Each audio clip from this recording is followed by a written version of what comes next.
Goodreads just dropped the fantasy nominees, so let's see if there's anything interesting enough to add to my TBR, or is there anyone I am running away from. My first impression is I read so little new release this year. The Incandescent, never really heard about this book. Dark Academia is not really my thing. The Everlasting, never heard of this one, and I think it is a new release in late October. Synopsis sounds interesting, time traveling, reliving each other's stories, so I may add this to my TBR. Wind and Truth, I always say I want to get into this one, but obviously haven't. I need to catch up with everything in the Cosmere first. King's Sorrow, interesting cover. You thought this one is going to be an epic fantasy, but it is a fantasy horror. I may read it, but do you know this book is nearly 1,000 pages long, so not sure there. The Strength of the Field, I haven't read the first book, but I'm really interested. Brigades and Bread Knives, no, I didn't have the Legends and Artes universe. The Raven Scholar, I added this one to my TBR already, and I think many people are loving it.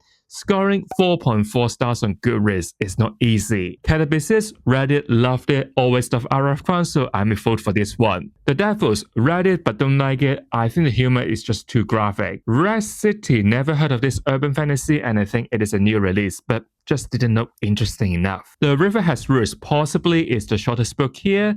Interestingly, it tried to merge fantasy and fiction, so I could read it in the future. Water Moon, always see this book, but really never read the synopsis. But it sounds interesting, so I'll put it to my TBR. Thief of Night, never read anything by this author, and it is a second book in the series, so I don't think I can comment much here. Also, every book by her looks the same. The Society of Unknown Objects, I read the last book by this author, loved it, but why did I miss this new release? Alchemy of Secrets, I would never read anything by this author again because I don't like Once Upon a Broken Heart. A Drop of Corruption, I read it, I loved this mystery fantasy, always so fun but dangerous. Hemlock and Silver, I recently started reading books by this author. I love Paladin's Grace, so I would love to read more from her. Bury Our Bones in the Midnight Soil, so long the title. Fantasy horror, may give it a try. The Sirens, never heard of this one. Sort of like The River Has Roots, also about sisterhood, but